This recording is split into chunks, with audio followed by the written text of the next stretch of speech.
말씀 아모스서 8장 1절부터 11절까지 교독하십니다. 아모스서 8장 1절부터 11절 말씀까지입니다. 주 여호와께서 내게 이와 같이 보이셨느니라. 보라, 여름 과일 한 광주리이다.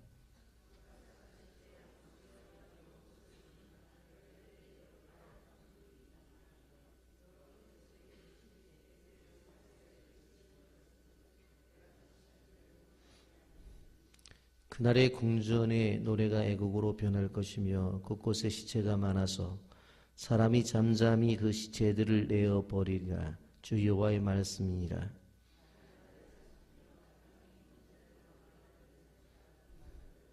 너희가 이르기를 월삭이 언제 지나서 우리가 곡식을 팔며 안식일이 언제 지나서 우리가 밀을 내게 할고 에바를 작게 하고 세계를 크게 하여 거짓 저울로 속이며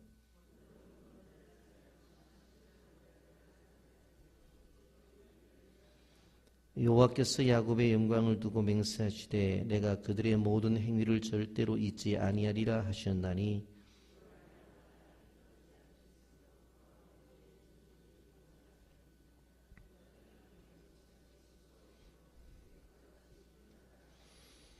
주 여호와의 말씀이라. 그날에 내가 해를 대낮에 지게 하여 백주의 땅을 캄캄하게 하며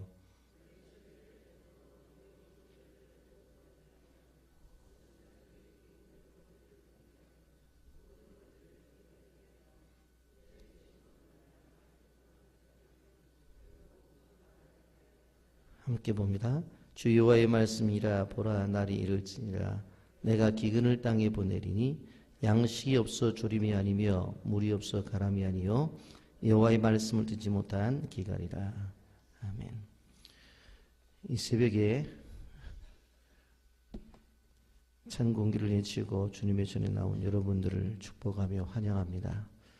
내일은 자녀들과 함께하는 새벽 기도입니다. 가정에 있는 자녀들과 함께 나와 새벽을 깨우며 어렸을 때부터 새벽에 하나님의 은혜를 경험하는 믿음의 자녀들로 양육하기를 바랍니다. 아모스 선지자가 사역을 하던 때는 바로 이스라엘 여로보암 2세 때였습니다. 이 아모스 선지자를 통해서 보이신 환상이 있는데 여름 과일 한 광주리 한 상을 보이십니다. 그리고는 내게 무엇을 보느냐 이렇게 질문을 합니다. 이 여름 과일 한 광주리가 보이는데요. 그렇게 얘기를 했더니 이 땅의 백성들이 바로 끝이 이르렀다. 그리고 용서하지 않겠다. 그렇게 말씀을 하시는 것입니다. 이 여름 과일 한 광주리와 이스라엘 백성들의 끝이 도대체 무슨 상관이 있는 건가? 성경을 보면은 말씀을 하실 때에 언어 유희를 통해서 하나님의 뜻을 전파하는 경우가 종종 있는데 과일이라는 말은 히브리 말로 이 카이치라고 하는 단어를 씁니다. 그리고 끝인 바로 케츠라고 하는 단어를 쓰는데 그래서 이 여름 과일이라고 하는 가이츠를 통해서 끝이 왔다, 케츠가 왔다라고 하는 것을 경고하고 있는 것입니다. 이 언어 유희가 아니더라도 사실 여름 과일은 상하기 쉽다고 하는 것을 우리는 알 수가 있습니다. 그래서 여름 과일 환상을 통해서 언어적으로나 상식적으로 이스라엘 백성들의 끝이 왔다라는 것을 가르쳐 주는 것입니다. 여러분, 이러한 과일 한상을 보게 된 때가 언제냐? 이스라엘 백성들에게 있어서는 가장 최고의 전성기를 맞이할 때입니다. 열왕기 14장의 내용을 보면 이때 이스라엘 영토는 하맛 어기 곧 갈릴리 호수로부터 아라바 바다까지 이르렀다고 말합니다. 영토가 넓었습니다. 그리고 주변의 여러 국가들과 무역을 통해서 엄청난 경제적인 성장을 이룬 솔로몬 시대 이후의 최고의 전성기를 맞이했던 때가 여로보암 2세의 때였습니다. 그런데 이러한 때에 하나님은 여름 과일을 보여주면서 끝이 왔다라고 말해요. 가장 잘 살고 있었던 때예요. 가장 행복하다고 말하던 때예요. 그런데 끝이 왔다는 거예요. 여러분, 여기서 한 가지 알아야 되는 것은 뭐냐면 우리가 잘 사는 것이 나쁜 것은 아닙니다. 그런데 우리 예수를 믿는 사람들이 잘 사는 것이 목표가 되어서는 안 됩니다. 잘 사는 것이 목적이 되어서는 안 돼요. 우리가 흔히 생각할 때에 잘 살면 야, 신앙생활 잘했기 때문에 저렇게 잘 되고 좀 사업이 힘들고 어려워지고 조금 못 살면 삶에 대해서 위축을 가질 때가 있습니다.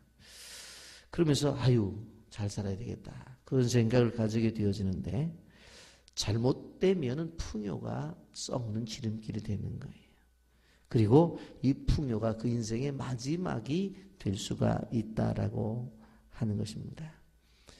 여러분, 우리는 지금 풍요의 시대를 살아가요. 우리 권사님들과 보면 MT를 하게 될 때 가끔 웃으면서 그런 얘기를 하는데 우리가 옛날 왕들보다 더 잘 먹고 잘 산다고. 사실 생각해 보면 옛날에 왕들보다 더 잘 먹고 잘 사는 세상을 살아가고 있어요. 지금은 우리가 못 먹어서의 문제가 아니라 너무 먹어서 문제가 되는 시대를 살아가고 있습니다. 이런 시대를 살아가면서 반비례적으로 생각해 보면 신앙생활은 점점 더 약화되어지고 있다라고 하는 것입니다. 사람들이 교회에 나오는 대신 산과 들과 강으로 바다로 놀러가고 있어요. 하나님을 의지하는 대신에 물질을 의지하고 돈을 의지해요. 예배도 형식적으로 예배를 드릴 때가 많아요. 습관적으로 때우려는 모습이 있어요. 전도는 어려워지고 교회는 점점 비어져 가고 있습니다. 이 풍요의 시대에 어떻게 해야 되느냐? 여러분, 이 북방 이스라엘, 남방 유다가 잘 살고 있었던 그 시대를 바라보면서 그들의 뒤를 밟으면 안 돼요. 지금 유럽 교회들, 그들이 선교사를 파송하고 세계의 복음의 중심지였던 그 나라들이 교회가 텅텅 비어지고 그 큰 교회당에 노인분들 몇 명만 앉아있는 교회들이 수많이 있습니다. 여러분, 우리는 이러한 때에 이 아모스 선지자를 통해서 주시는 메시지를 잘 들어야 돼요. 이들의 잘못이 무엇입니까? 하나님을 향해 잘못을 행하고 있다고 하는 것입니다. 여러분, 여기 8장 5절에 보면 너희가 이르기를 월삭이 언제 지나서 우리가 곡식을 팔며 안식일이 언제 지나서 우리가 밀을 내게 할꼬 에바를 작게 하고 세계를 크게 하여 거짓 저울로 숙이며 이렇게 말하죠. 월삭 첫날을 말하죠. 월삭이라고 하는 게 뭐예요? 지난 달을 감사하면서 앞으로의 한 달을 하나님 앞에 의탁해요. 안식일이 뭐예요? 한 주간의 삶을 정리를 하면서 새로 한 주간을 시작하는 게 바로 안식이란 말이에요. 이때 가장 중요한 게 뭐예요? 하나님 앞에 예배예요. 근데 이 예배에 이들이 잘못된 것들이 보여진 거예요. 그 예배 시간에 바로 월삭 예배나 안식일 예배나 하나님만 바라보고 하나님을 높여야 되는데 그들 마음속에는 야, 왜 이렇게 예배 시간이 길어? 아유, 빨리 끝나고 다른 일 해야 되는데 그런 생각들이 있는 거예요. 또 여기에 보면 월삭과 안식일이 돈 버는 일에 거추장스러운 거예요. 돈 잘 벌리는데 이 월삭 때 하나님 앞에 제사를 드려야 되니까 야, 오늘 이거 하루 그냥 돈 벌면 얼마나 더 벌 텐데 안식일 날 어제까지 장사 잘 됐는데 오늘도 가게 문 열고 돈 벌면 꽤 벌릴 텐데 도대체 이거 안식일 때문에 돈을 못 번다는 거예요. 그래서 여기서 분명히 말씀하죠. 안 지키려고 하니까 마음이 찜찜하고 지키니까 돈 아깝고. 그래서 여기서 말하잖아요. 너희가 이르기를 월삭이 언제 지나서 우리가 곡식을 팔면 이거 빨리 월삭 끝내야 이게 장사할 텐데 안식일이 언제 지나서 우리가 밀을 내게 하고 빨리 창고에 있는 거 이거 빨리 팔아야 되는데 이거 그런 것들이 우리에게 있어요 없어요? 있다는 거예요. 있다는 거예요.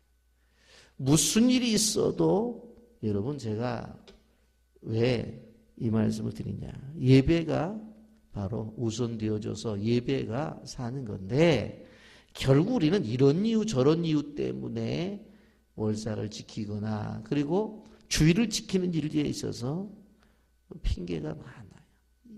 인정을 해요. 그러면서도 불구하고 하나님이 원하시는 것은 철저한 거예요. 철저한 거예요. 안 지킬 수도 없고 지키자니 문제가 생기고 이러한 생각을 가져서는 안 된다. 결국 이스라엘 백성들이 망하게 되어진 게 뭐라고요? 예배의 타락이에요. 그리고 하나님이 정하신 거룩한 월삭을 지킨다든가 주의를 지키는 일들에 대해서 몸만 와 있어요. 마음은 딴 데가 있다고요. 그러면 안 된다고 하는 거예요. 예배를 드리는 일에 최선을 다해야 되는 거예요. 여러분, 그래서 주일 성수가 우리 신앙생활에서 최고의 우선순위가 되어줘야 돼요. 최고의 가치가 되어줘야 돼요. 그리고 와서 앉아있다면 신령과 진정으로 예배를 드려야 되는 것이지 빨리 예배 끝나고 뭐 해야 될 텐데 오늘 하루 더 일을 했으면 얼마를 더 벌 텐데 자꾸 그런 생각을 해서는 안 되는 거예요. 여러분 그래서 자녀들이 직업을 갖게 되어질 때도 부모들이 꼭 가져야 될 생각은 뭐냐면 주의를 지킬 수 있는 직업을 갖게 해달라고 끊임없이 기도를 해야 돼요. 그 돈 몇 푼 때문에 주의를 못 지키는 직장을 잡게 되어지면 결국 이런 형편 저런 형편 이런 상황 저런 상황 하다 보면 신앙생활 다 팔아먹고 만다는 거예요. 왜? 예배의 성공자가 신앙의 성공자가 될 수 있다라고 하는 겁니다. 끊임없이 제가 말씀드리는 게 뭐예요? 한 해를 시작하는 송구영신 예배, 한 달을 시작하는 월삭 예배, 한 주를 시작하는 주일 예배, 하루를 시작하는 새벽 예배는 생명 내걸고 지켜야 된다는 거예요. 그런데 그 지킴에 있어서도 와서 앉아있는 것만이 중요한 게 아니라 뭐예요? 하나님을 만나는 신령과 진정한 예배를 드려야 되지 몸은 나와 앉아있는데 어제까지 정말 장사 잘 됐는데 오늘 이거 주일만 아니었으면 장사했으면 얼마나 벌릴 텐데 그 계산하고 앉아있으면 안 된다. 이제 그러죠. 학생들도 월요일부터 토요일까지는 코피 터지게 공부하고 주일날은 코피 터지게 예수 믿어야 된다. 그런 구조로 어렸을 때부터 훈련을 받지 않으면 안 된다는 거예요. 그렇지 않으면 이게 주일인지 평일인지 주일인지 그렇게 모르게 살아서는 안 된다. 잘못하다가는 그 인생이 여름 과일처럼 된다라는 것입니다. 또 한 가지 여기에 그들의 잘못은 이웃을 향한 잘못된 태도를 말하죠. 여기면 4절 5절입니다. 가난한 자를 삼킴에 땅에 힘없는 자를 망하게 하는 자들아 이 말을 들으라. 너희가 이르기를 월삭이 언제 지나서 우리가 곡식을 팔며 안식일이 언제 지나서 우리가 밀을 낼고 하면서 나오죠. 그러면서 거짓 저울로 속이며 그랬어요. 장사를 해요. 그런데 장사를 하면서 무게를 속이고 부피를 속여요. 그러면서 돈을 벌어요. 그런데 그 속임의 희생양이 누구냐? 가난한 자들이. 그 속임의 희생양이 누구냐? 사회 속에서 힘없는 사람들이란 말이에요. 소위 말해서 배우고 가진 자들. 그런 사람들은 속일 수도 없어요. 왜? 잘못했다가는 당하니까. 근데 미약하고 연약한 그런 사람들을 속여서 어떻게 하든지 돈을 취하려고 생각을 해요. 여러분 이건 하나님의 메시지예요. 아모스 시대의 문제가 뭡니까? 거짓입니다. 아모스 시대의 문제가 뭐예요? 바로 속이는 거예요. 사도 바울이 디모데후서 3장 13절에 이렇게 경고했습니다. 악한 사람들과 속이는 자들은 더욱 악하여져서 속이기도 하고 속기도 하는 그렇게 말해요. 마지막 종말에 시대를 말씀하고 있습니다. 여러분, 여름가을의 환상처럼 그런 끝이 되지 않기 위해서는 어떻게 해야 돼요? 정직의 회복이 필요해요. 진실의 회복이 필요해요. 조그만 거짓이라도 해서는 안 되는 거예요. 여러분, 우리는 알아야 돼요. 정직과 진실, 그것이 우리의 삶 속에서 신앙생활을 하는 사람들이 가져야 되는 믿음의 태도고, 또 가난한 자와 힘없는 자들을 착취하고 속이는 모습이 있어서는 안 된다는 거예요. 가난한 사람, 힘없는 사람들은 우리의 도와줄 대상이라고 하는 것입니다. 이것이 성도들의 삶에서 거룩한 삶이기 때문에 이 사회가 건강하게 되는 마지막 보루라고 하는 것을 우리는 봐야 돼요. 요새 나라가 난리잖아요. 그런데 우리가 그것을 보면서 뭘 이렇게 하는가 하지? 거짓이에요. 그리고 또 뭐예요? 가진 자들이 한 행동이에요. 이러한 것들이 성경적으로 바로 가진 사람들이 생활을 했다고 한다면 이런 문제가 안 생겨요. 누가 분노하는 거예요? 보면 가난한 자들이, 힘없는 자들이 지금 분노를 하고 있는 거예요. 우리의 것 다 가져갔다는 거 아니에요? 여러분, 우리가 성경 속에서 가르쳐주는 교훈을 따라가면 되는 거예요. 이러한 시대 속에서 하나 중요한 말씀을 하고 있죠. 11절. 왜 이 사회가 이렇게 되어졌느냐? 다 같이 읽어봅니다. 11절 시작. 주 여호와의 말씀이니라. 보라, 날이 이를지라. 내가 기근을 땅에 보내리니 양식이 없어 주님이 아니며 물이 없어 가람이 아니요 여호와의 말씀을 듣지 못한 기갈이라. 사람들은 양식이 없으면 큰일 난다고 생각해요. 마실 물이 없으면 큰일 난다고 생각해요. 그런데 그것보다 더 무서운 것이 무엇입니까? 하나님의 말씀의 기갈이라는 거예요. 하나님의 말씀을 듣고 읽고 묵상하고 암송하고 연구하는 끊임없는 연구가 없으면 그 사회는 타락하고 말아요. 교회를 다녀도 그 신앙생활은 타락하고 말아요. 제가 부탁을 드려요. 메모지 나눠드리면 좀 쓰세요. 적으면서 줄을 좀 치세요. 말씀에 대한 것들이 늘 기억해야 하고 나와야 되는 거예요. 여러분, 그래서 말씀에 대한 기억이 있어야 돼요. 신명기 8장에 보면 이스라엘 백성들이 40년 동안 광야 생활에 대한 교훈을 하고 있죠. 여러분, 광야 신앙생활의 결정적인 한마디가 신명기 8장 3절입니다. 신명기 8장 3절이 뭔가 잘 아세요? 사람이 떡으로만 사는 것이 아니요 여호와의 말씀의 입에서 나오는 모든 말씀으로 사는 줄을 내가 알게 하려 하심이라. 구름 기둥으로 인도하셨어요. 만나를 먹여주셨어요. 메추라기로 먹여주셨다니까요. 반석에서 생수를 주셨다고 그러면서 정작 그들의 길을 인도하시고 만나를 먹이시고 메추라기와 생수를 주셨던 그분이 뭐라고 말해요? 이것으로 사는 게 아니라 실제로 사는 것은 하나님의 입에서 나오는 말씀으로 사는 것이다. 아멘입니까? 광야 같은 곳이라도 말씀만 있으면 되는 거예요. 여러분, 아무리 풍요로워도 말씀이 없으면 안 된다라고 하는 거예요. 여러분, 말씀이 없으면 사람들이 자기 소견에 오른 대로 해요. 어떤 행동을 했을 때 왜 그렇게 말을 하느냐? 그럴 때 성경에서 그렇게 말을 했잖아요. 그렇게 얘기해야 되는. 그런데 내가 생각할 땐 그래. 왜 그렇게 행동을 했지? 성경에서 그렇게 하라고 했잖아. 그렇게 얘기가 되어져야 되는데 그게 아니라 내가 생각할 때 그게 옳은 것 같아. 이게 뭐예요? 사사시대예요. 사사시대. 오늘 이 시대가 사사시대 같아요. 여러분, 동성애, 윤간, 사람의 시신을 조각내는 일들, 정말로 말할 수 없는 일들이 사사시대에 일어났는데 오늘 이 시대에 보세요. 동성애, 성적인 타락, 그 다음에 사람들 죽여서 조각내가지고 뭐 자루에 갖다가 버리고 막, 이게 사사시대에 있었던 거예요. 사사시대가 성경 속에 갇혀있는 것이 아니라 올라 이 시대가 사사시대라니까는. 제 마음대로 한다. 자기 생각대로 한다. 성경의 가치 기준은 상실되어져 버렸어요. 그런데 문제는 세상 사람들은 그렇게 한다고 해도 이해가 되는데 교회 안에 있는 사람들마저도 성경과 상관없는 생각, 성경과 상관없는 그런 사고와 가치관을 갖고 생활한다. 이게 큰일 나는 거예요. 여러분, 우리는 세상에 정신 팔려 사는 사람들이 절대로 그래서는 큰일 납니다.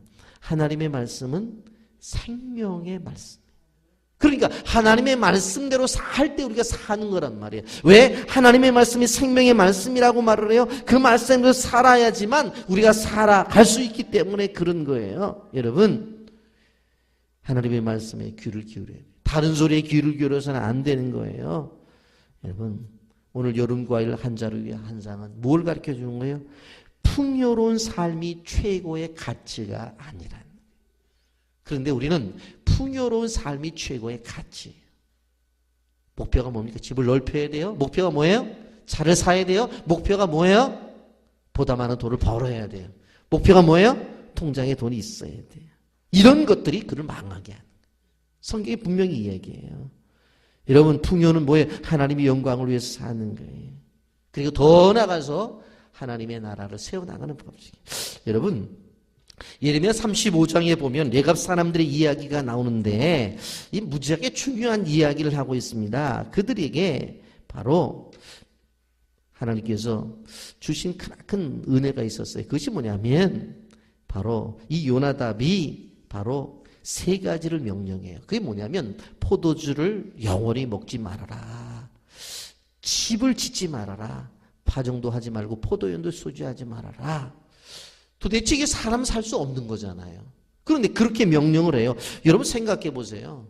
왜 포도주를 먹지 말려고 했느냐. 이게 술을 처음 먹다 보니까 나중에 이 술이 결국은 사람을 먹게 되어지고, 여러분 술 먹으면 그 술로 끝나는 게 아니잖아요. 여러분 2차 3차로 가잖아요. 이 문제가 생긴다. 왜 집을 짓지 말아라. 계속해서 좋은 집을 지으려고 생각하고 더 넓은 집을 가지려고 생각해요. 왜 파종도 하지 말고 포도원을 소유하지 말라 그러냐면 그것을 통해서 자기의 이익을 자꾸 챙기려고 하지 말라고 말을 해요. 여러분, 그런데 이 요나답이 이야기한 그 이야기가 정말 그 자손들이 그대로 지켰어요. 그래서 실질적으로 예레미야 35장에 보면 요나답의 후손들이 바로 250년 전에 한 것들을 지켜요. 생각을 해보세요. 그렇게 오래된 걸 지킨다니까. 포도주 먹지 말라고 하니까 술 안 먹으니까 실수 안 하잖아요. 집을 짓지 말고 그냥 주어진 환경 속에서 살으라고 그러니까 집 때문에 그냥 더 큰 집 누리겠다고 막 그러지 않잖아요. 포도원 그래 파종하지 말아라. 주어진 것 갖고 먹고 살아요. 그래서 평생 동안 그들은 장막에 살면서 목축일을 하면서 살아가요. 하나님의 은혜를 따라 살아간다고 하는 겁니다. 여러분, 우리가 기억해야 될 것이 뭐예요? 이 풍요로운 시대에 잘못하면 하나님의 은혜를 상실할 수가 있습니다. 하나님의 은혜가 내가 잘났다는 것입니다. 그렇기 때문에 이 풍요의 시대 속에서 결단과 용기가 필요해요. 무슨 결단과 용기입니까? 바로 아모스 선지자가 주는 경고를 들으면서 정말 진실된 하나님의 원하심이 무엇인가를 기억해야 돼요. 우리가 살 길은 무엇입니까? 하나님의 말씀이 기갈되면 우리는 죽는다는 거예요. 말씀 중심의 삶을 사시기를 예수님의 이름으로 축복합니다. 아멘. 거룩하신 하나님 아버지님과 사랑을 감사합니다. 풍요의 시대를 살아가는 우리들에게 주신 말씀이 무엇입니까? 너희들의 삶이 여름 광주리에 있는 과일 같다. 이제